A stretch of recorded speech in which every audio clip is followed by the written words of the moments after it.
नमस्कार दोस्तों। तो फोर्थ सेमेस्टर में जो आपका हिस्ट्री सब्जेक्ट है, जिसमें आपको 1700 ईस्वी से लेकर 1950 ईस्वी तक पढ़ना है। तो आज की इस वीडियो में हम इसका जो यूनिट 4 है, जिसका नाम है महान विद्रोह 1857 कारण तथा स्वरूप। तो आज की इस वीडियो में हम इस पूरी यूनिट को कंप्लीट डिस्कस करने जा रहे हैं। तो आइए अब हम समझते हैं इस यूनिट में आपको क्या क्या चीज़ जानने को मिलेंगी, क्या क्या चीज़ समझने को मिलेंगी। तो इसके अंदर बेसिकली हमें इसके कॉजेज़, इसके नेचर एंड इसके कंसिक्वेंसेस के बारे में पढ़ने को मिलेगा कि आखिर ऐसे कौन कौन से रीजंस थे, ऐसे कौन कौन से कारण थे जिनकी वजह से 1857 का विद्रोह छिड़ा। एंड इसके अलावा इसके स्वरूप के बारे में पढ़ने को मिलेगा एंड इसके रिजल्ट क्या निकले, इसके परिणाम क्या निकले। ये सभी चीज़ें आपको इस वीडियो में जानने को मिलेंगी। इसके साथ साथ हम इसके कुछ प्रीवियस ईयर क्वेश्चंस को भी देखेंगे, सो दैट हमें इस बात की नॉलेज हो सके कि आखिर इस यूनिट से और किस किस टाइप से एग्ज़ाम में क्वेश्चन पूछे जा सकते हैं। इसके अलावा हम इसके सॉल्यूशन को भी डिस्कस करेंगे, सो दैट हमें इस बात की नॉलेज हो सके कि आखिर हमें अपने आंसर्स को एग्ज़ाम में किस तरह से प्रेजेंट करना है, जिससे हम अच्छा स्कोर कर सकें अपने एग्ज़ाम में। तो ये इसके कुछ प्रीवियस ईयर क्वेश्चंस हैं जिनका आप स्क्रीनशॉट ले सकते हो। तो इसमें किस किस तरीके से आपके एग्ज़ाम में क्वेश्चन पूछे जा रहे हैं वो आप देख सकते हो।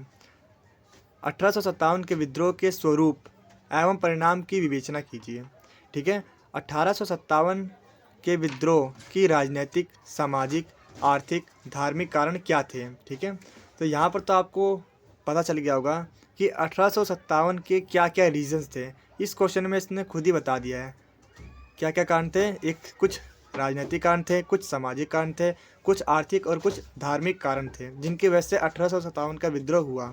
ठीक है, लेकिन बाकी सारे जो जितने भी क्वेश्चन हैं उनमें ऐसा नहीं पूछा जा रहा है। उसमें डायरेक्ट कहा जा रहा है कि 1857 के विद्रोह के कारण और प्रभाव के बारे में बताइए। ठीक है, अगर आप ये सारे के सारे क्वेश्चन पढ़ते हो तो आप एक कंक्लूजन पर पहुंचोगे कि इन सभी क्वेश्चन में आपसे यही पूछा जा रहा है कि 1857 के कारणों के बारे में बताइए, इसके साथ साथ इसके परिणाम या फिर इसके स्वरूप के बारे में बताइए। बेसिकली आपसे यही पूछा जा रहा है इन सभी के सभी क्वेश्चन में। आप एक बार सभी के सभी क्वेश्चन पढ़ के देखना। ठीक है, एंड इसका आंसर आप एक ही लिखोगे, सबके अलग अलग आंसर नहीं होंगे। ये एक ही क्वेश्चन है, बस आपसे अलग अलग तरीके से पूछा जा रहा है। ठीक है, इसलिए मैं आपको इतने सारे क्वेश्चन दिखाता हूँ, सो दैट आपको नॉलेज हो सके कि किस किस तरीके से आपके एग्ज़ाम में क्वेश्चन पूछे गए हैं अभी तक। इससे डिफरेंट टाइप से भी आपसे एग्ज़ाम में क्वेश्चन पूछे जा सकते हैं, इसलिए मैंने आपको इतने सारे क्वेश्चन दिखाए हैं। इससे अगर अलग टाइप से भी आपसे क्वेश्चन पूछा जाता है तो भी आप उसका आंसर ईजिली दे दोगे। वैसे जनरली यहीं से क्वेश्चन पूछे जाते हैं इस यूनिट से। ठीक है, इसी तरीके से क्वेश्चन बन जाते हैं, ज़्यादा कोई अलग सा क्वेश्चन नहीं आता, आप समझ जाओगे। ठीक है, तो काफ़ी सारे स्टूडेंट ये सोचेंगे कि मैंने यूनिट फर्स्ट से स्टार्ट क्यों नहीं किया। तो इसका एक सिंपल सा रीज़न है कि मैं पहले इम्पोर्टेंट यूनिट को कवर कराना चाहता हूँ। ठीक है, एंड डोंट वरी, मैं आपको हिस्ट्री की सारी वीडियो अपलोड कर दूंगा। सारी के सारे जितने भी यूनिट है फोर्थ सेमेस्टर में, उन सभी की वीडियो आपको मिल जाएंगी। आपको उसको टेंशन लेने की ज़रूरत नहीं है, मैं बस पहले इंपॉर्टेंट यूनिट कराना चाहता हूँ। ठीक है, अच्छा, इस वीडियो को देखने से पहले आप पहले इसकी सिलेबस वाली वीडियो ज़रूर से देख लेना। ठीक है, क्योंकि मैंने सिलेबस वाली वीडियो में थोड़ा डिटेल्स बताया कि हमें पूरे फोर्थ सेमेस्टर की हिस्ट्री में क्या क्या चीज़ें समझनी है, जिससे कि आप unit first, unit second, unit third, जितनी भी यूनिट है उन्हें एक दूसरे से कनेक्ट कर सको। ठीक है, इसका जो लिंक है वो मैं आपको वीडियो के आई बटन में भी मिल जाएगा एंड इस वीडियो के डिस्क्रिप्शन बॉक्स में भी मैं आपको प्रोवाइड करा दूंगा, जिससे आप इस वाली वीडियो को देख सकते हो। इसके अलावा एक बात और, मैंने फोर्थ सेमेस्टर की जो हिस्ट्री और पॉलिटिकल साइंस है उसकी प्लेलिस्ट क्रिएट कर दी है। आप प्लेलिस्ट में जाके सारी की सारी वीडियो देख सकते हो। ठीक है, हिस्ट्री और जो पॉलिटिकल साइंस है उनके सिलेबस की वीडियो मैंने अपलोड कर दी है। धीरे धीरे सारी की सारी वीडियो अपलोड हो जाएंगी। ठीक है, तो आप फोर्थ सेमेस्टर जो फोर्थ यूनिट है, इस वाली यूनिट को देखने से पहले सिलेबस की वीडियो जरूर देख लेना, जिससे आपको और अच्छे से समझ में आ जाएगा जो आपका यूनिट 4 है। ठीक है, तो वैसे मैं हल्का से एक ओवरव्यू दे देता हूँ कि मैंने सिलेबस में क्या बताया था। तो फोर्थ सेमेस्टर में हमने किस तरीके से देखा था कि जो मुग़ल एम्पायर है उसका पतन होना स्टार्ट हो जाता है। ठीक है, इसके बाद अब टाइम पीरियड आता है ब्रिटिशों का, किस तरीके से ब्रिटिश भारत में एंटर करते हैं एंड धीरे धीरे पूरे भारत पर अपना कब्जा कर लेते हैं एंड अपना एक्सपेंशन करते हैं इंडिया के अंदर, एंड अपने नीतियों को, अपने जितने भी जो पॉलिसीज़ होते हैं उन्हें इंडिया में लागू करते हैं। जैसे कि लैंड रेवेन्यू सिस्टम, यानी कि भू राजस्व नीति, जिसके तहत जितने भी जो ब्रिटिश हैं वो किसानों से कर वसूलते हैं। ठीक है, एंड किस तरीके से जो उनका व्यवहार होता है वो भारतीयों के प्रति बहुत ज़्यादा ख़राब रहता है। ठीक है, एंड जो ब्रिटिश हैं वो किस तरीके से ड्रेन ऑफ वेल्थ करते हैं, यानी कि किस तरीके से जो भारत की जो संपत्ति है, भारत की जितनी भी जो एसेट है, उसे इंग्लैंड लेके जाते हैं, ठीक है, एंड किस तरीके से भारत को खोखला करते हैं, जिसके कारण विद्रोह होना तो पक्का था, ठीक है। तो इसीलिए एक विद्रोह होता है जिसे हम कहते हैं 1857 का विद्रोह। तो फिलहाल हम अभी यहाँ पर हैं, ठीक है, हम इस चीज़ को समझ रहे हैं, 1857 के विद्रोह को समझ रहे हैं। बाकी जितनी भी चीज़ें हैं ये आपको इस वाली वीडियो में मिल जाएगी। तो इस जो वीडियो है सिलेबस की, इसे आप ज़रूर से देख लेना, ठीक है। तो आइए अब हम देखते हैं इसके आंसर को। तो 1857 का विद्रोह भारत के इतिहास के लिए एक अविस्मरणीय घटना है, ठीक है। अब मैं ऐसा क्यों कह रहा हूँ, एक अविस्मरणीय घटना है क्योंकि इस घटना को भूला नहीं जा सकता कि अंग्रेज़ों ने हमें किस तरीके से हम पर अत्याचार किए थे, ठीक है, भारतीयों पर किस तरीके से अत्याचार किए थे, किस तरीके से जो उनकी पॉलिसीज़ थी, जो उनकी नीतियाँ थी, एंड किस तरीके से वो ड्रेन ऑफ वेल्थ करते रहे, किस तरीके से भारत की जितनी भी संपत्ति है उसे इंग्लैंड लेके जाते रहे। तो ये ऐसी घटना नहीं है जिसे भूला जा सके, ये एक अविस्मरणीय घटना है, इसे हम कभी भूल नहीं सकते हैं, ठीक है। 1857 के विद्रोह को भारत के प्रथम स्वतंत्रता संग्राम की संज्ञा दी गई है। अब जो 1857 का विद्रोह है वो कंपनी सरकार की नीतियों के विरुद्ध जनता के दिलों में संचित असंतोष एवं विदेशी सत्ता के प्रति घृणा का परिणाम था, ठीक है। अब ये क्या कहना चाहता है, इस पॉइंट का मतलब ये है कि आखिर ये 1857 का विद्रोह क्यों हुआ, क्योंकि विदेशी जो नीति थी उनके प्रति लोग घृणा करते थे, क्योंकि उनकी पॉलिसीज ही इतनी बेकार थी अंग्रेज़ों की, ठीक है। वो बस चाहते थे कि इन पर शासन करो, इन्हें लूटो, ठीक है, ये इनकी पॉलिसीज थी। एंड इसके अलावा जो इनकी पॉलिसी थी वो काफ़ी ज़्यादा ख़राब थी और जनता के दिलों में असंतोष की भावना थी, ठीक है, जिसके परिणाम स्वरूप क्या होता है, 1857 का विद्रोह होता है, ठीक है।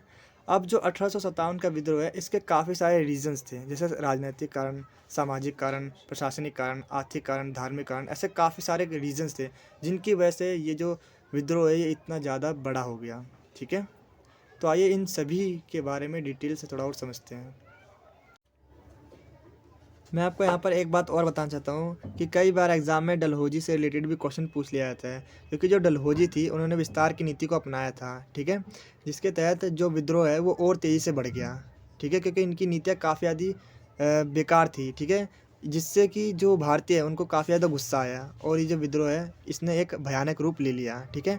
तो इसलिए डलहौजी की जिम्मेदारियों के बारे में एक सेपरेट क्वेश्चन भी पूछा जा सकता है, जिसे हम अपनी इस वीडियो में भी कवर करेंगे, ठीक है। तो फिलहाल ये 1857 के विद्रोह के कारण के रीजंस हैं, ठीक है, इनका आप स्क्रीनशॉट ले सकते हो, जिनके बारे में हम डिटेल में एक एक करके सेपरेटली समझेंगे। तो इसके अंदर जो पहला रीज़न आता है वो है राजनैतिक कारण, ठीक है। तो अंग्रेज़ों ने भारत में अपनी पकड़ को मजबूत करने के लिए, राजाओं पर नियंत्रण स्थापित करने के लिए कई सारी नीतियों को अपनाया, ठीक है। 1757 से लेकर 1857 के मध्य कंपनी सरकार ने अपने बल और छल प्रपंच के द्वारा देशी रियासतों के आंतरिक और बाहरी मामलों पर नियंत्रण कायम कर लिया, ठीक है।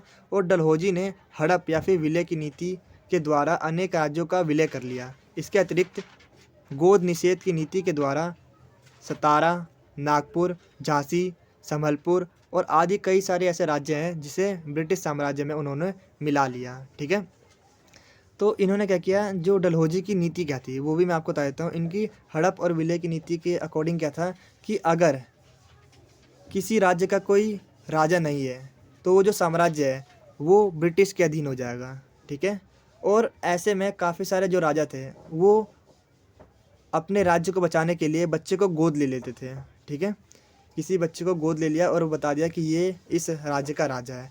लेकिन बाद में ब्रिटिशरों ने क्या किया कि गोद निषेध नीति पर गोद जो नीति है उस पर निषेध कर दिया, यानी कि अब उनके अकॉर्डिंग था कि अब कोई भी राजा किसी भी बच्चे को गोद नहीं ले सकता, ठीक है। अब इसके द्वारा इन्होंने काफ़ी सारे जो राज्य हैं जैसे कि नागपुर, झांसी, संभलपुर, ऐसे काफ़ी सारे जो राज्य हैं उनको ब्रिटिश साम्राज्य में मिला लिया, ठीक है।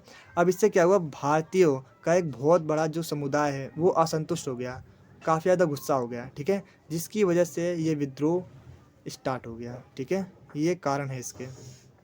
तो इसका सेकंड रीज़न है, उसके भी बारे में हम बात कर लेते हैं। सेकंड रीज़न है प्रशासनिक कारण, ठीक है।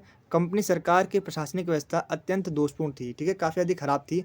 और दूसरी तरफ जो नवीन प्रशासनिक व्यवस्था थी उसमें जितने भी जो बड़े और ऊंचे पद थे उस पर सिर्फ और सिर्फ अंग्रेज़ थे, ठीक है। और जिस कारण से लोगों के बीच असंतोष पनपा और 1857 का विद्रोह का कारण बनाया। ठीक है, अब इसके कुछ और भी रीजन्स हैं, जैसे कि आर्थिक कारण या फिर व्यापार का विनाश। तो इसमें क्या होता था कि अंग्रेज़ों की आर्थिक नीति के कारण भारत के जितने भी जो कुटीर उद्योग हैं वो नष्ट हो गए, जिससे कि भारत में बेरोजगारी और गरीबी काफ़ी ज़्यादा बढ़ गई।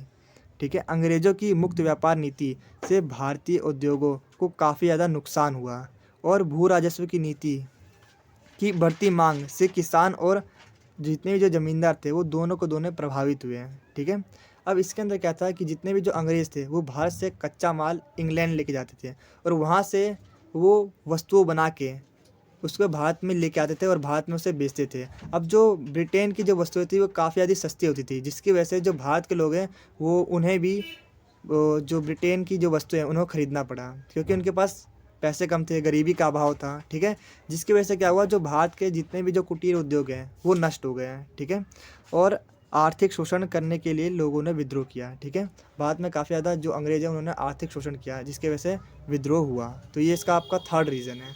ठीक है, अब जो इसका फोर्थ रीज़न है वो है सामाजिक कारण या फिर भारतीयों के प्रति भेदभाव की नीति। अब इसके अंदर क्या था, अनेक सामाजिक कारणों से भी भारतीयों में असंतोष फैला था, जिसके तहत 1857 का विद्रोह फैला। अब इसके अंदर क्या था कि अंग्रेज भारतीयों को है दृष्टि से देखते थे, यानी कि काफ़ी ज़्यादा घृणा करते थे। ठीक है, अंग्रेज़ों के अपराध करने के बावजूद भी उन्हें उचित दंड नहीं दिया जाता था। ठीक है, यानी कि अगर कोई भारतीय अपराध करता है तो उसे काफ़ी ज़्यादा कठोर दंड दिया जाता है, लेकिन वहीं अगर कोई अंग्रेज कोई अपराध करता तो उसे दंड नहीं दिया जाता या फिर बहुत मामूली सा दंड दिया जाता था। ठीक है, एंड इसके अलावा जो भारतीयों के जो रीति रिवाज है उस पर भी आक्रमण किया गया। ठीक है, यानी कि इसके बारे में हम यहाँ पर और डिटेल में समझ लेते हैं। धार्मिक कारण के अंदर क्या था कि जितने भी जो अंग्रेज है उनका एक और उद्देश्य था कि जितने भी जो भारतीय हैं उन्हें ईसाई बनाना। ठीक है, ईसाई धर्म को स्वीकार करने वाले जितने भी लोग होते थे उन्हें सरकारी नौकरी दी जाती थी। अंग्रेज़ों का ये एक और इन्होंने अपना ऑब्जेक्टिव बनाया था, जिससे कि जितने भी जो भारतीय हैं वो अब ईसाई बन जाए। और इससे जो भारतीय के मन में ये बात बैठ गई कि अंग्रेज जो हैं वो उनका धर्म नष्ट करना चाहते हैं। ठीक है, और इसी प्रकार अंग्रेज़ों ने भारत की जो धार्मिक रीति रिवाज है उस पर भी हस्तक्षेप किया। तो अब जो आपका सिक्स्थ पॉइंट है, सैनिक कारण और जो सिपाही के असंतोष। ठीक है, 1857 के विद्रोह में सैनिकों की एक महत्वपूर्ण भूमिका रही। इसमें क्या होता था, जितने भी जो अंग्रेज थे वो सैनिकों को काफ़ी ज़्यादा सैनिकों से घृणा करते थे और उन्हें कम वेतन देते थे, जिसके कारण क्या हुआ, सैनिकों में असंतोष बढ़ गया और फलस्वरूप सैनिकों ने अंग्रेज़ों के खिलाफ ही विद्रोह करना स्टार्ट कर दिया। अब तत्कालिक कारण के बारे में बात कर लेते हैं। भारतीय सैनिकों के बीच ये अफवाह फैल गई कि अंग्रेज़ों ने भारतीय सैनिकों को जो एनफील्ड राइफल, ठीक है, ये जो बंदूक है ये दी है, इसमें जो कारतूस में गाय और सूअर की चमड़ी का लेप लगा है। ठीक है, जिससे कि जो ये बंदूक है उसे मुंह से खोलना होता था। ठीक है, तो ऐसे में भारतीय सैनिकों की जो धार्मिक भावना है उस पर काफ़ी ज़्यादा ठेस पहुंची, जिसकी वजह से ये विद्रोह और भी ज़्यादा तेज़ी से बढ़ गया। तो ये सभी इसके कुछ रीजंस थे। ठीक है, तो आइए अब हम बात कर लेते हैं इसके परिणाम के बारे में। ठीक है, इसमें मैंने परिणाम के पॉइंट ऐड करवाना भूल गया हूँ। ठीक है, मैं आपको ऐसे ही बता देता हूँ। इसके परिणाम के अंदर आपको क्या लिखना है, पहला जो इसका रिजल्ट निकला है वो है कंपनी राज्य समाप्त हो गया। ठीक है, अब इसमें जो ईस्ट इंडिया कंपनी है वो भारत से चली गई। इसका जो अब सेकंड परिणाम क्या निकला, प्रतिक्रियावादी तत्व सक्रिय हो गए, यानी कि अब देश में काफ़ी ज़्यादा गरीबी हो गई। ठीक है, और काफ़ी ज़्यादा आर्थिक प्रॉब्लम आने लग गई लोगों को, जिससे कि जो नौकरी है उसके लिए कंपटीशन काफ़ी ज़्यादा बढ़ गया। थर्ड पॉइंट में आप क्या लिख सकते हो कि भारतीय सेना का पुनर्गठन हुआ, जिसके अंदर जितने भी जो ऊंचे पद हैं वो अंग्रेज़ों को मिलते थे, जितने भी जो निचले पद हैं वो भारतीयों को मिलते थे। अब जो इसका चौथा रिजल्ट क्या हुआ कि अंग्रेज़ों के प्रति कटुता हो गई। ठीक है, यानी कि जितने भी जो भारतीय हैं वो अंग्रेज़ों से घृणा करने लगे हैं। ठीक है, तो ये सभी पॉइंट आप इसके परिणाम में लिख सकते हो। अच्छा, कभी कभी एग्ज़ाम में इस तरीके से भी क्वेश्चन पूछे जा सकते हैं कि 1857 की घटनाओं को तेज़ी से आगे बढ़ाने में डलहौजी की जिम्मेदारी का अवलोकन करें। ठीक है, तो इसके अंदर हम अपना आंसर किस तरीके से लिखेंगे वो भी मैं आपको बता देता हूँ। डलहौजी की साम्राज्यवादी नीति। डलहौजी ने भारत में अपना साम्राज्य का विस्तार करने के लिए विभिन्न अन्यायपूर्ण तरीके अपनाए। ठीक है, जिससे जो देसी रियासत एवं नवाबों में कंपनियों के विरोध गहरा असंतोष फैल गया। ठीक है, और डलहौजी ने विलय के सिद्धांत को अपनाया। अब ये जो विलय का सिद्धांत है इसके बारे में मैंने आपको ऊपर ही बताया था, जिसके तहत अगर कोई राजा है, ठीक है, उसकी मृत्यु हो जाती है तो वो जो साम्राज्य होगा उसे ब्रिटिश साम्राज्य में मिला लिया जाएगा। तो ऐसे में काफ़ी सारे जो राजा थे उन्होंने बच्चों को गोद लेना स्टार्ट कर दिया। ठीक है, तो जो डलहौजी है उन्होंने गोद निषेध की नीति को अपनाया। ठीक है, जिसके अकॉर्डिंग अगर कोई राजा है वो किसी बच्चे को गोद नहीं ले सकता। ठीक है, तो इस तरीके से जो डलहौजी है उन्होंने काफ़ी सारे जो राज्य हैं जैसे सतारा, झांसी, नागपुर उसे ब्रिटिश साम्राज्य में मिला लिया। तो ये इसकी विलय की नीति थी। इसके अतिरिक्त गोद निषेध की नीति के द्वारा सतारा, नागपुर, झांसी और समलम आदि जितने भी जो राज्य थे उन्हें ब्रिटिश साम्राज्य में मिला लिया। और डलहौजी की नीति के कारण भारतीयों का एक बहुत बड़ा जो समुदाय है वो असंतुष्ट हो गया। इस कारण लोगों के बीच विद्रोह की भावना और तेज़ी से बढ़ गई। ठीक है, इसके बाद आप इन सभी पॉइंट्स को और एक्सप्लेन कर देना है। ठीक है, जिससे कि आपका जो आंसर है वो और ज़्यादा बड़ा हो जाएगा। ठीक है, वैसे ज़्यादातर जो एग्ज़ाम में क्वेश्चन पूछे जाते हैं जो मैंने सबसे पहला क्वेश्चन बताया वही पूछे जाते हैं। ये जो क्वेश्चन है ये कभी कभी पूछा जाता है। ठीक है, तो अगर आपको ये वीडियो यूज़फुल लगी हो तो इस वीडियो को ज़्यादा से ज़्यादा शेयर कीजिए एंड लाइक करना ना भूलिए। Thank you.